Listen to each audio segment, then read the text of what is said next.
Michael Johnson, thanks for joining us. You're the co-founder of SolidarityNYC, which is an interesting sort of new idea, new development in how we think about economics and how we run businesses for the benefit of those that are actually working in them. But first, perhaps you could just give us a little bit about your background and how SolidarityNYC came about.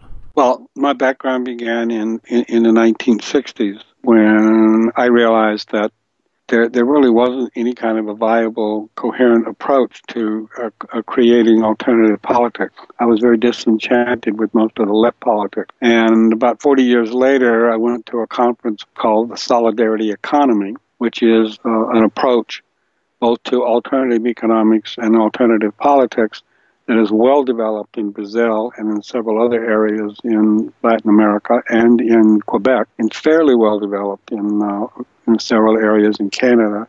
It's brand new to the United States. And it was there that I plugged into, wow, this is a well-founded, open-ended, non-ideological, non-negative, very positive-oriented kind of alternative politics and economics. So then, a while later, I met a woman named Shannon Weber who had attended the same conference, but we didn't know each other and didn't connect until back in New York City. That conference was in Massachusetts, by the way. And then she and I started talking and realized that, how we wanted to develop an approach to it. And that led to creating, with several other people, a collective, which we named SolidarityNYC. And essentially what it is a way of networking all kinds of the various forms of alternative economic enterprises, worker co-ops, food co-ops, land trusts, et cetera, intentional communities, a thing like participatory budgeting, and all of them were working with the same values and many in the same direction, but very disconnected. So Solidarity NYC's focus was to see what could be done in terms of connecting them. And we began in the first year by creating a body of videos. And those videos interviewed people who were very active in a particular kind of alternative economic enterprise, like intentional communities, food co-ops, worker co-ops, and the arts, for example. So there's about 5 or 6 of those. And then from there, we began developing a strategic approach to networking, connecting these various enterprises that were very active in New York City, but very, very disconnected. And that led to, in the beginning of the summer of 2012, with a project called Deep Listening. We interviewed 30-some-odd leaders in these alternative enterprises, recorded them, transcribed them, did an analysis, and then called a meeting and shared all the results. And from there has been a steering group that has evolved to carry on another, a level of that work. And now we're into a second round of that project. Okay. And what kind of thing did you discover, or were there any surprises when you listened to the leaders of these different groups? Or well, I guess one of the surprises was how many common interests there were, and how people have been thinking about these things themselves in their own sectors. But the other things that we discovered that weren't surprises were, number one, is that everyone has had very disappointing experiences in trying to join in collaborative projects. The shortage of time, the shortage of energy, the shortage of money, and just the very difficult problem of people being able to come together and work together pose big challenges to making this kind of networking function. And just getting back to some more concrete examples, you mentioned the videos, which I watched, and I found them just really fascinating. And you have a food cooperative, as you mentioned. You have a goods bartering network, and sort of artists. I don't know if it's a community. Well, I guess it is an artist community as well, which is really cool. It seems like there's a lot of energy and enthusiasm.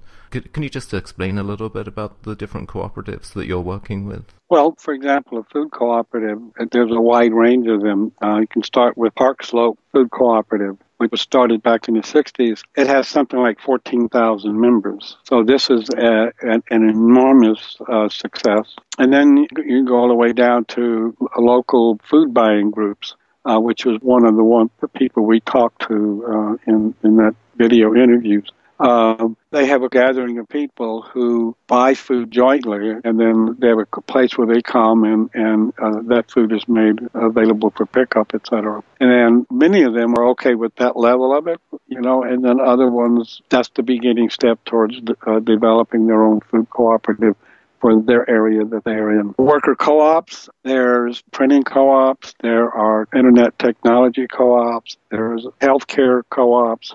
One of the video we did on worker co-ops was with healthcare.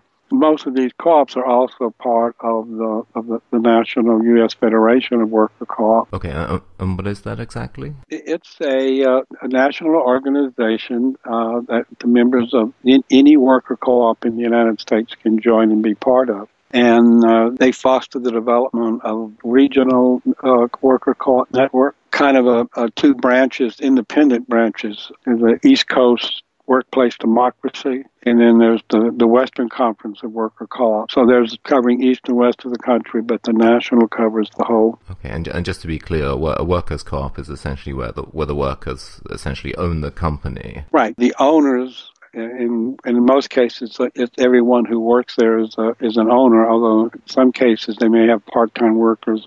And they also have tracks, so someone comes in and over a period of a year or whatever can become a worker owner. Any kind of business can do this. And then one thing that's emerging is a thing called union co-ops, where unions are sponsoring the development of businesses or the conversion of traditional businesses into worker co-ops. There's a big partnership between the United Steelworkers and the Mondragon Worker Cooperative Network from Spain. And I imagine that the workers will end up getting a bigger share of the profits. But are there any other benefits, do you think? It's yours. I mean, that's a big benefit, but do they run more smoothly, or is there happier employees, or? Well, they are very challenged by it because you not only are a business person, but you're also having to really learn how to relate democratically with your coworkers. So there's two levels of development and operation. So I've done probably about 40 interviews of people from the worker co-ops in the Pioneer Valley in Massachusetts. And they all talked about how the challenges were really challenges, but the personal development was a major asset to their lives. And that they're much more grounded in their community because their work is very community-based. And then they're also able to make a living in a way that really is in sync with their values. Like, for example, ecological values. A printing company will operate with recycled paper to a far, far greater degree because they will lose some profit margin in order to do that. Well, it does seem like a whole lot more of a sort of human and cooperative way of doing things. Why do you think there's a necessity for this way of doing business in this day and age? Well, the thing is that a worker cooperative will focus on three bottom lines, not a single bottom line. They will focus on the profit of the business. They will focus on the social and ecological values. What is our impact? How are we contributing to the development of a community and an environmentally solid and healthy environment? And the bottom line of taking care of the people who are the producers. So these three bottom lines are always getting balanced, and it's a lot of attention, a lot of work, and adjusting. And whereas I'm not talking about local businesses, but the dominant capitalist model, particularly the neoliberal version of it, there's one bottom line. That is, the company makes as much money as it can possibly make, and it expands and grows as much as it can possibly expand and grow, because then it's going to make more money. And so all of the other factors in which they impact don't get calculated into their business decision. And do you think that sort of big businesses that are solely interested in profits, do you think that in a way they're sort of shooting themselves in the foot a little bit? It's an unsustainable model, perhaps? Is that a lead question? Maybe. Yeah, I mean, it is an unsustainable model. And I mean, it's proving, I mean, the ecological disasters that we're coping with right now, the state of the economic cratering that we've gone through since 1980.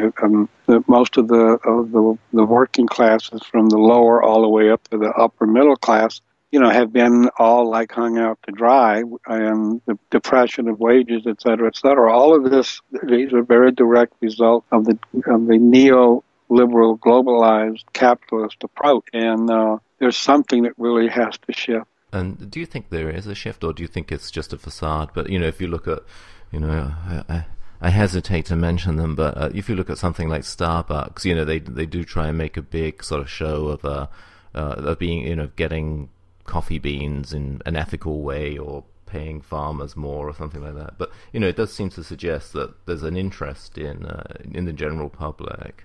Right. Well, you don't have that many either-or situations. But the key factor is what kind of businesses are sustainable that focus on a triple bottom line. And so a Starbucks, can it actually thrive and survive doing that? Then if it can't, then you have to say, well, there's a structural problem here. The whole design of that system is a system that really threatens not only the economy, but the society and the environment. And no one thinks in terms of businesses, thinking in terms of all three as being interconnected and inseparable. And until there is that kind of shift in thinking, then there isn't going to be a lot of change. But then that kind of shift in thinking takes a lot of time and a lot of work. So it's not like everything's going to shift automatically or dramatically, but there has to be a way in which you build a whole different way of thinking and creating models, local models of how this can be done, and involving consumers. I mean, we're all caught in the trap of, well, want to fly somewhere. Well, there you go. Or if you need the use of credit cards become necessary. Well, we're all caught in supporting these single bottom line enterprises and systems.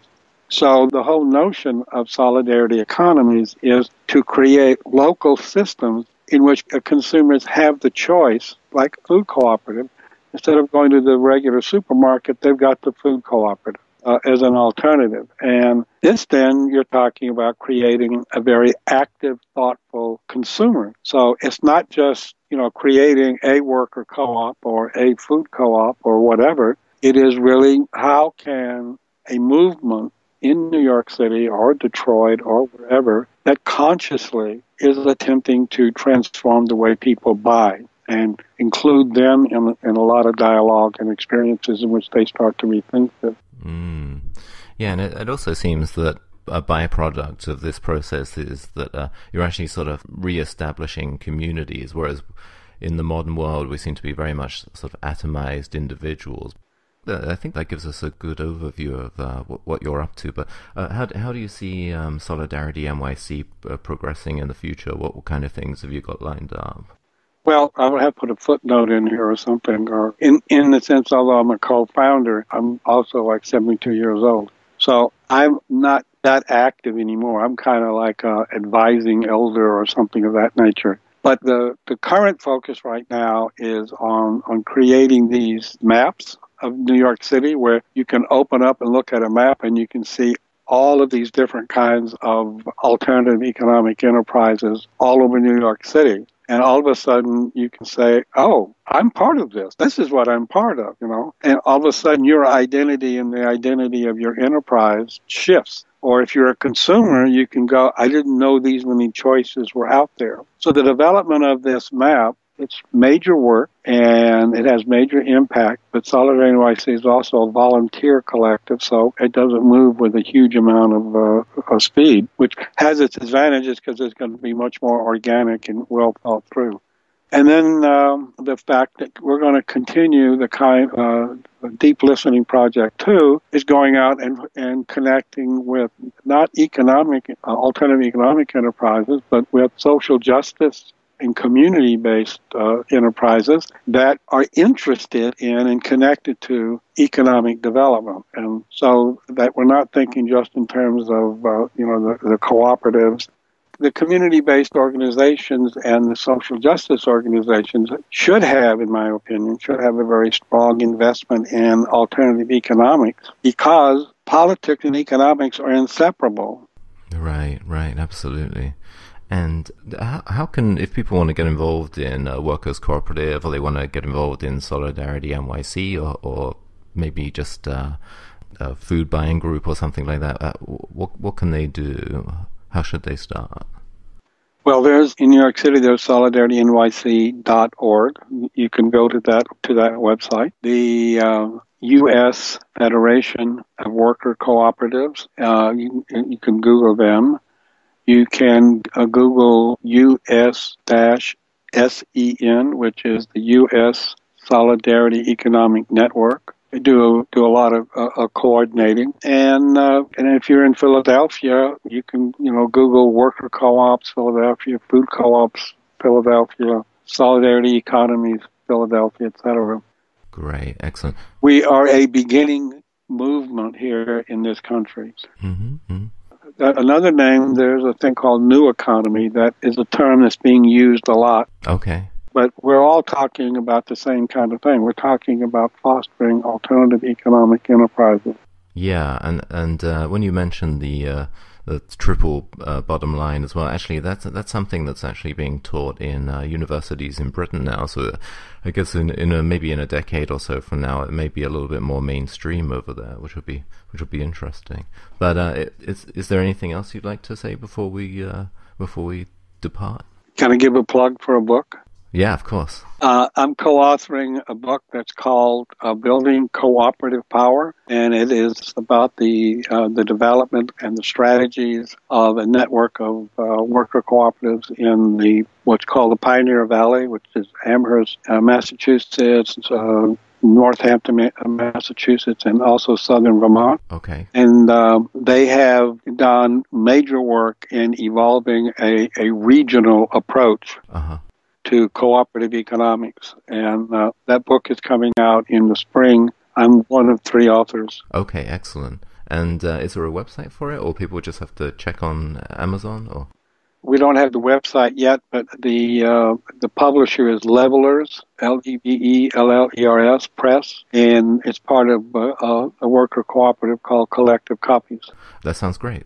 Michael, thanks very much for joining us. Okay, thank you. Thanks very much. And just before we depart, for those who want to take a look online, you can check out SolidarityNYC.org. That's SolidarityNYC.org. And you can also check out Grassroots Economic Organizing. That's geo.coop, geo.coop. Thanks very much for tuning in.